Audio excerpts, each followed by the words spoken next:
Welcome, everybody.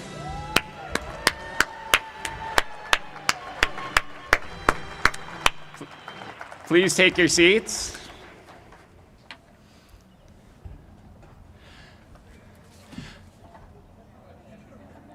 Although it is now well over a year after they took their last final exam, it is my pleasure and privilege to finally open this convocation for the class of 2020.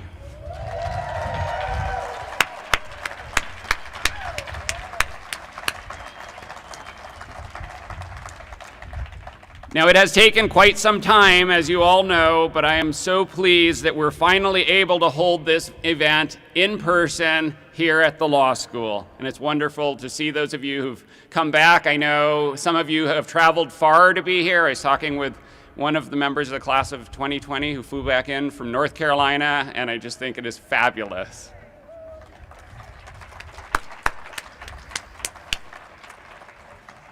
I'm welcoming all of you who are here in person, watching and participating in this event, as well as family, friends, faculty, staff, and students who are viewing this from home via our live streaming on our YouTube channel. Now, I have come to know and appreciate the contributions that this class has made to the University of New Mexico School of Law, and I'm very proud of their accomplishments. Now, at this time, I would like to start by recognizing a group of individuals who play a very important role in this convocation: the outstanding faculty who have taught and nurtured the members of this class for 3 years. So please rise so that we may recognize you.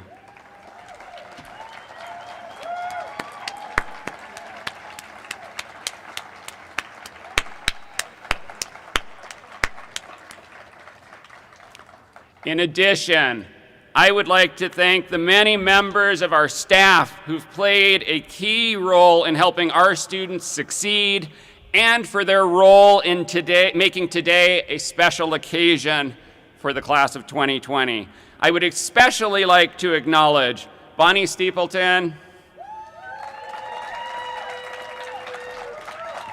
Greg Garcia, Patrick Lopez, Melissa Lovato, and Tony Anderson. We truly have an amazing staff, and I would like to thank all of you for the hard work that has gone into this. In addition, I would like to recognize family and friends. It can be said that it takes a village to get a student through law school.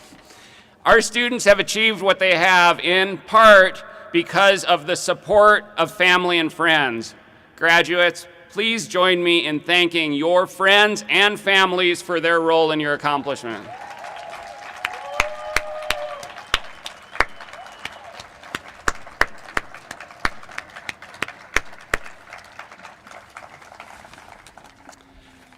Now I would like to introduce our speaker for this commencement ceremony, retired Justice Judith Nakamura from the New Mexico Supreme Court. Justice Nakamura was born and raised in New Mexico. She earned a Bachelor of Arts degree from the University of New Mexico in 1983 and a JD from this very law school in 1989. After law school, Justice Nakamura was an attorney in private practice, as well as for the New Mexico Commissioner of Public Lands. In 1998, she successfully ran for a position on the Bernalillo County Metropolitan Court, where she served for 15 years, including 11 years as the court's chief judge. Her efforts as chief judge to improve court processes and implement programs to better serve the public received both local and national attention. During her tenure on the court, she was named Judge of the Year by the Albuquerque Bar Association.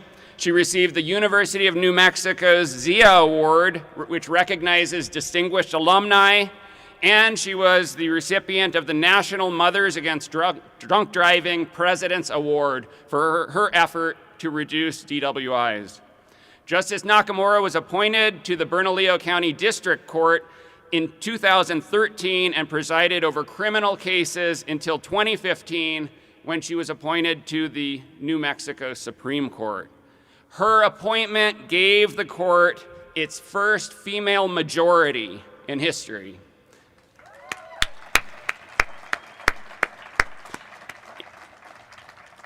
In addition, she was elected to serve as Chief Justice by her colleagues on the court in 2017, becoming only the fourth woman in the 108-year history of the New Mexico Supreme Court to become Chief Justice. She served as Chief Justice from June of 2017 through July 15, 2020, and she finally retired from the court this past December of 2020. Justice Nakamura serves on the board of National Courts and Sciences Institute and is a member of the American Law Institute. She served on the executive committee of the Conference of Chief Justices, National Judicial Opioid Task Force, and is the conference's second vice president. She's also an active member of the University of New Mexico's Alumni Board, and as I'm sure we will hear in her talk, she is an avid hot air balloon pilot and a volunteer member of the Albuquerque International Balloon Fiesta's board of directors. In fact, she got up early this morning and was up in the air ballooning, and will be back there today. As you can see, Justice Nakamura has set the bar high by showing the amazing things that graduates of this law school can accomplish. Please join me in welcoming the class of 2020's commencement speaker, retired former Chief Justice of the New Mexico Supreme Court, Judith Nakamura.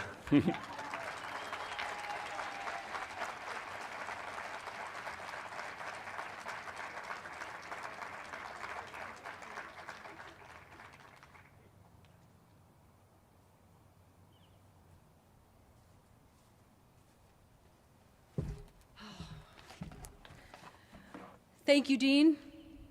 Good afternoon, distinguished guests, professors, and honorees. Finally, here we are. Hey, graduates, thank you so much.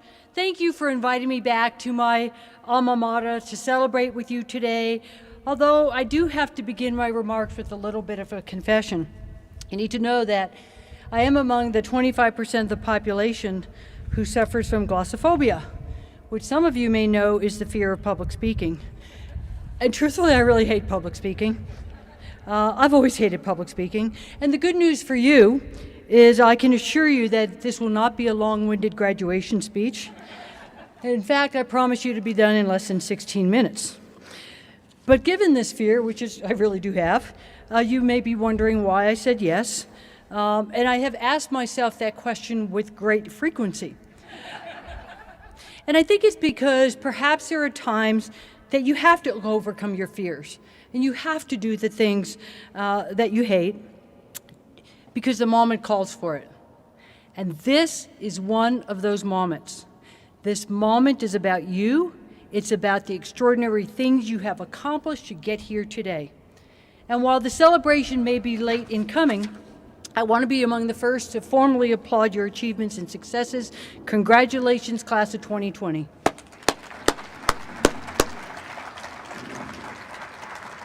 You know, and I too, I want to follow what the dean says and just take a moment to once again acknowledge those who supported you, those who inspired you, those who never gave up on you, your parents, your spouses, your partners, your family, your friends, your professors. Graduates, one more time, join me in a round of applause for everyone who stood beside you, has made it possible for you to be here this afternoon.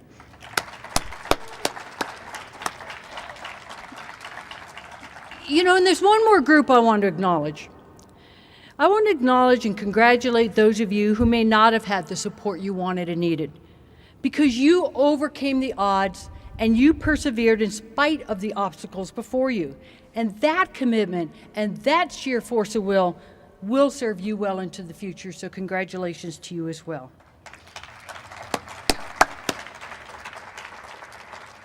The other reason that I agreed to come here and accept this invitation is because this law school graduation and this law school class is unlike any other. You know, we know that most law school graduations take place in the spring. Graduates have passed their law school exams, they've finished law school, but they're not really finished, right? Because that dreaded bar examination is looming large on the horizon, with months of studying and stress still ahead. While in contrast, here we are in the fall, you've already been launched into your professional lives, you've taken and passed the bar exam, you've been admitted into practice, and now you're working. Additionally, unlike other graduates, you've made the transition to your professional lives in what I think are some of the most confounding, if not dangerous, of times. And even if you haven't quite made that transition yet, every single one of you in this class, you have a perspective that is unique both to you and to the circumstances, and I'm so thrilled to be here with you today. And I have to say, though, that I'm a little bit curious about what brought you back here today, more than a year later. Now, I'd like to think it has something to do with the draw of your keynote speaker, but I do sort of doubt that's the case. You know, I graduated from the University of New Mexico twice, once with my undergraduate degree in political science, and once with my law degree, in spite of the fact that the University of New Mexico Law School did deny me admission the first time I applied, but I want you all to know I was sort of over that, kind of. And I did attend both of my graduation ceremonies, and I have to be honest with you, I can't tell you who spoke. I can't tell you what the speaker said. And I don't expect a whole lot different from you. Though, if there is one thing you might try to remember today, it is this. The greatest thing about flying a hot air balloon is the only thing that is certain is from where you will launch. You cannot be certain where you will land, and that is the fun of it. Okay, one more time. The greatest thing about flying a hot air balloon is the only thing that is certain is from where you will launch. You cannot be certain where you will land, and that is the fun of it. Now, I do hope you'll take away a few of the other things I have to share with you today, but before I get there, I want to say that while I cannot be certain, I do suspect that the events and the losses of the last 19 months may have had something to do with our decisions to attend today's ceremony.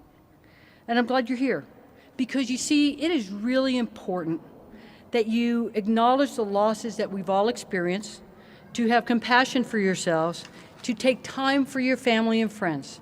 Because if there is one thing that we have learned, is the importance of gathering face to face with those we care for to mark the important events and transitions in our lives, whether it's a wedding, a holiday, a birth, a death, and yes, our graduations that happen well after when they were supposed to. Because there is this power. There's a power when we come together to mark these important events. The power of pausing, the power of reflecting on where you have been and acknowledging that the time you spent here had meaning and purpose. It's a moment to be appreciated, a moment to be respected, and to be acknowledged by your family, your friends, and your professors, and your classmates. And there's this power, you see, in pausing to consider what's the long view and how you might carry that meaning and purpose into what lies ahead so that you're not only successful in the law, but that you flourish in all aspects of your life, which incidentally will make you a much better lawyer. So here it is, first weekend in October, and yes, it is Balloon Fiesta. Did you see the balloons go up this morning? How many of you saw the balloons? Yes. And life lessons, you see, they come in all kinds of ways. And I learned a lot of mine by overcoming my fears. Because you see, in addition to my fear of public speaking, I'm also afraid of heights. So of course I became a hot air balloon pilot. And ballooning has taught me a lot. And I'd like to share 3 lessons with you today because I do believe the basic principles within these lessons can serve you well, both in your professional as well as your personal lives, as well as they serve me. Now, the first lesson I learned from ballooning is the importance of flying with purpose. Before taking off, each pilot determines their purpose for that flight. And it could be as simple as learning a new skill or building confidence in the skills we already have. The flight can be calm, predictable, can be gentle, those soft pillow-like landings, or it can be extremely challenging. It could be treacherous, we can have rough, jarring landings, but having a purpose gives the flight focus and direction regardless of the conditions and experiences we encounter along the way. Yes, I said purpose, And I could almost see some of the eye rolling from here.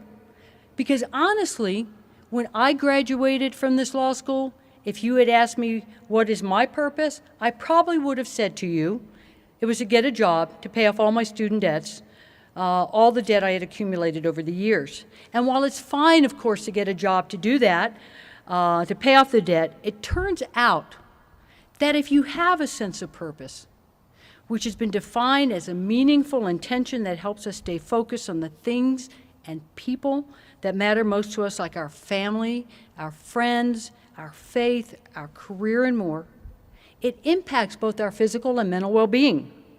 And a sense of purpose, you see, it increases our optimism, it increases our resiliency and our hope, while allowing us to experience joy, happiness, and satisfaction more often. So with this sense of purpose, you're going to make a difference in the world and know that you are an integral part of a community. And we really need that right now when our world is in such crisis. So what's your purpose? Your purpose is your North Star. It's the reason you get up in the morning. And it really doesn't matter if you achieve it or you accomplish it, but that you're focused and that you're determined. Because purpose is not something that we find and then we're done. Purpose is a driving force. It's a journey which evolves over time. It doesn't have to be grand. It just has to be yours. So let me talk to you a little bit about my journey. Like you heard, when I graduated from undergraduate school, my plan was to go to law school. And then I applied and was turned down. And look, I wasn't just disappointed, I was simply devastated because I'd never really been turned down for something that really mattered to me. And law school did. But I tried again and I was accepted. So I came to this law school, never quite sure what I wanted to do when I graduated, but knowing that this is where I wanted to be. And after launching from this law school, after graduation, my purpose was to be a good lawyer. And while my objective was never to be an assistant land commissioner or general counsel for the land office or an attorney for a local law firm, it was in these positions that I learned about excellence, that I learned about respect for the courts and the importance of adhering to high ethical standards and the truth. And the firms and agencies that I worked for and the lawyers I worked with, they helped focus my skills. And that in turn strengthened my inner compass. It's where I found my sense of purpose. So much so that one night I was watching a local news story about a judge who, quite frankly, to put it politely, clearly had no purpose except to behave badly. And I thought to myself, this is just wrong and I can do something about it. And before that news story appeared on the air, I never planned to be a Metro Court judge or a district court judge. And believe me, I certainly never planned to be Chief Justice of the New Mexico Supreme Court, but that's where I landed. And I felt suddenly that I had purpose. And the one thing that drove me to these positions was knowing now that I had the skills and the desire to do the right thing. To be fair, to be respectful to those who appeared in front of me, to work diligently alongside my colleagues, to make decisions based on the law, not popular opinion or political expediency. And you see, your training, along with the insights and compassion you've gained during the last year, gives you a unique perspective. It allows you to truly make a difference in people's lives. And in the words of course, Justice Ruth Bader Ginsburg, if you're going to be a lawyer and just practice your profession, well, you have a skill, so you're very much like a plumber. But if you want to be a true professional, you will do something outside yourselves, something to repair tears in your community, something to make life a little better for people less fortunate to you. And I can assure you, graduates, New Mexico needs you, your community needs you, and you need each other. And that brings me to the second lesson I've learned from ballooning, the importance of community. While ballooning has taught me the importance of a strong inner compass and this sense of purpose, it's also taught me about the importance and power of our community. There's really this huge difference, don't you think, between seeing one balloon floating along and the magic of seeing 300 fill up our New Mexico sky? Can one lawyer make a difference in a person's life? Absolutely. You sure can. But it takes all lawyers, it takes all of us working together to inspire confidence in the judicial system, which is critical to our democracy and sets us apart from everyone else in the world. And as a member of the bar now, you have a responsibility. You have a responsibility to be a good steward of the justice system. And that includes the responsibility to protect the integrity of our profession and to use your skills that you have intelligently, with respect, with compassion, and with a commitment to civility. And please, graduates, please remember this. Please remember that that zealous and vigorous representation of a client and civility are not mutually exclusive. When each of us accepts this responsibility, we stand stronger as a legal community. You know, there's a famous American rapper, Nipsey Hussle, and he said, "Stay 10 toes down. It's not on you, it's in you. And what's in you, they can't take away." So remember, though, you're not alone in this. You're now part of this larger legal community that includes not only members of the bar, but those that are coming up behind you. How you doing, buddy? He's leaving. Being a lawyer, like being a balloonist, it's joyous and it's challenging. It's just challenging experience, it's easy and it's effortless at times, and believe me, it's terrifying at others. And it's important to have a support system, mentors to consult with, learn with, grieve with when tragedy strikes, celebrate and share your successes and joy with. And that leads me to the final lesson I've learned from ballooning, and that's the importance of making space for joy. Joy, between writing the next brief and work and family and friends and trying to remember to eat, get some exercise, navigate our ever-changing world we live in, who has time for that? And believe me, I get it, because for most of us, joy has been a very elusive concept this last year, but you have to find a way to make space and take time for the things that matter to you, because it's not only going to make you a happier, more productive, and influential person, you know what? It's going to actually make you a nicer person. And ballooning does that for me. Flying requires my total and undivided attention. I forget all of my troubles, all the work that's waiting for me, all the appointments I have coming up. And the truth is, it's mentally and physically challenging, but it brings me such happiness. And when I'm flying, I don't want to think about anything else. So find what brings you your joy, and you got to cultivate it. Don't let others' expectations and demands or the busyness of your life deprive you of the things that matter the most to you, and I can promise you, you won't regret it. Look, we all know, I know, your professors know, we know that you're bright and you're motivated and you're tenacious and you know how to work hard. You would not have come this far if this were not true. So what are you going to do with these attributes in this life as a lawyer? I think this is where I'm supposed to say to you that our future is in your hands, that my generation is depending on you to right the wrongs and clean up any mess that we have left behind. But I don't believe that our future lies entirely in your control. You hold a small part of our community, our state, a country, a planet. You're in the soup with the rest of us. So I do hope, what I do hope for you is that you're going to make your contributions count. And I would encourage you not to let fear stand in your way. We've talked about the rapper and Ruth Bader Ginsburg, so let's end with Georgia O'Keeffe. And she once said, "I've been absolutely terrified every moment of my life, and I've never let it keep me from doing a single thing I wanted to do. Find what you want to do, and don't let anything hold you back." And I want to add, enjoy every moment wherever you may land. Thank you, and congratulations, class of 2020.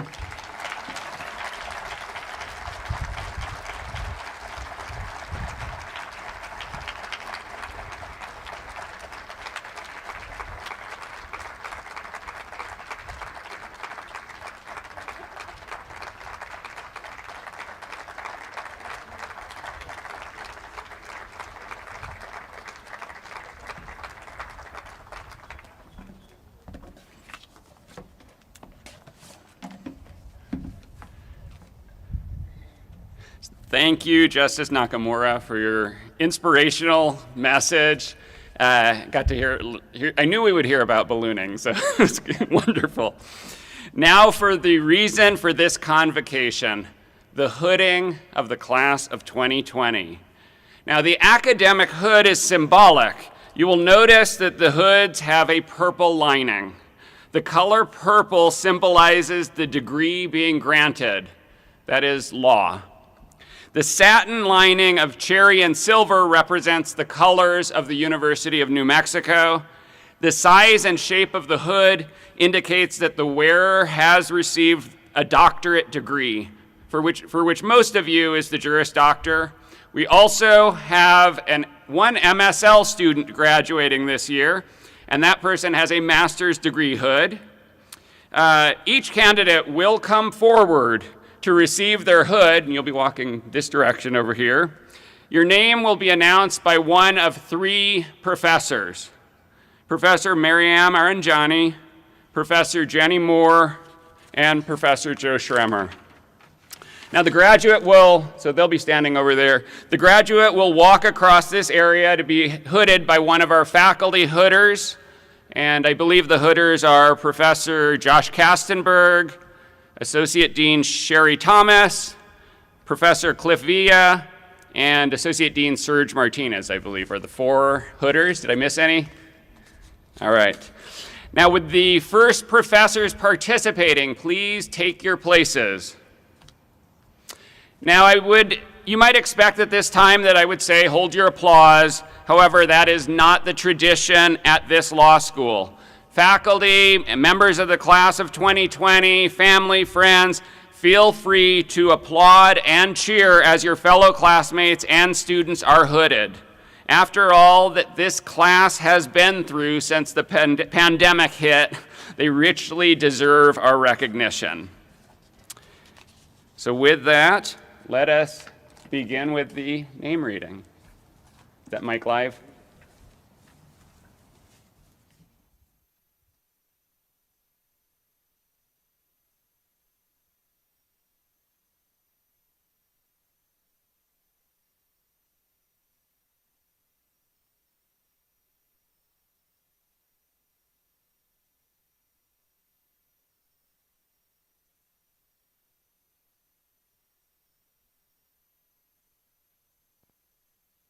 Check.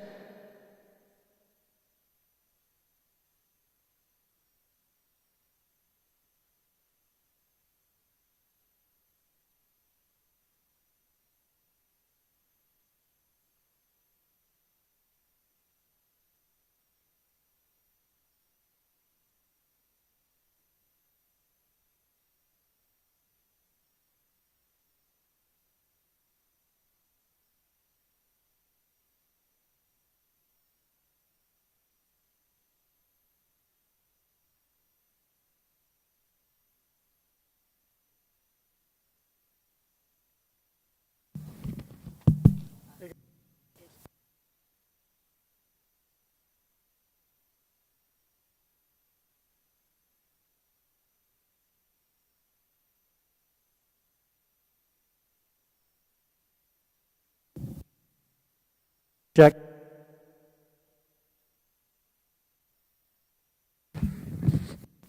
Check. Oh, there we go. Okay. I'm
Ania Romero.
Lindsay Bond.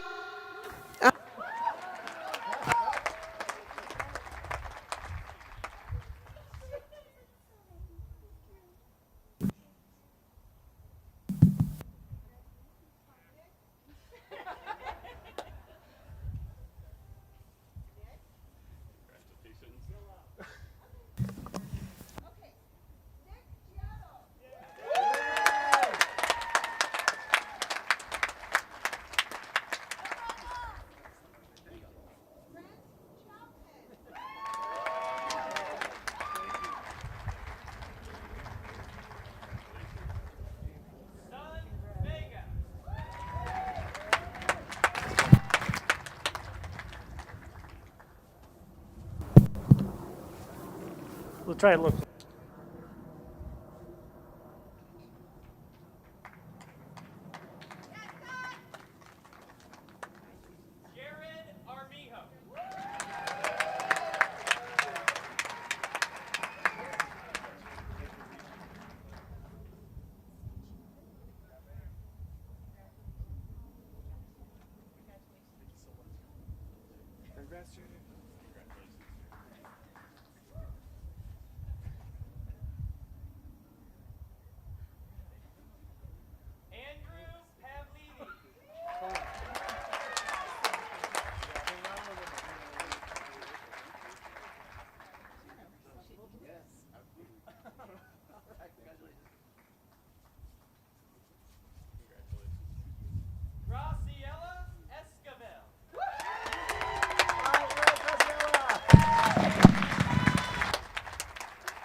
Rameez Bernie.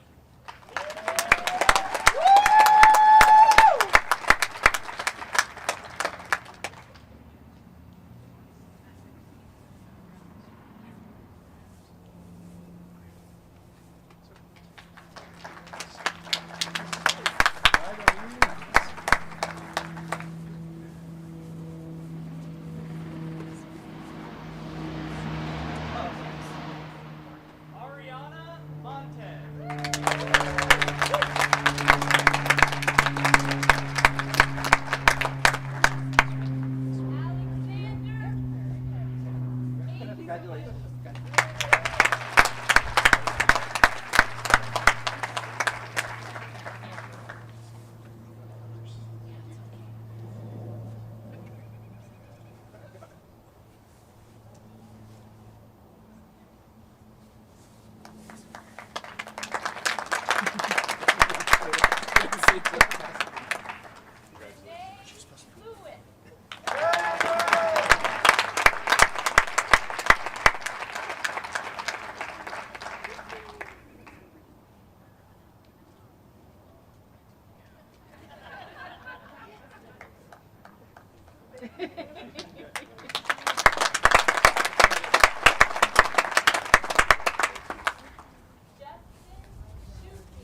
Happy Coleman.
All right, after so long waiting, I officially present to you the class of 2020.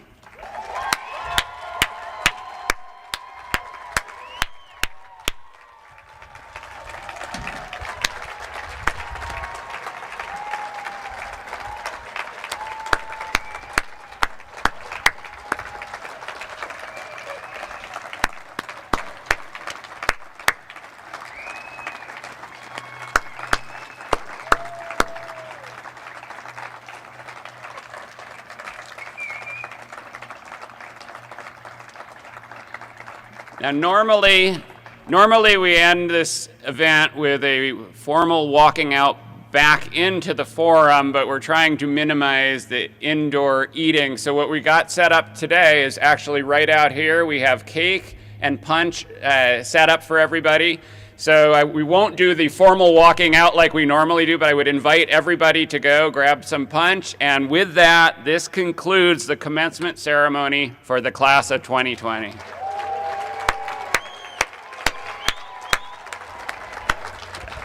That's right, you can move your tassels.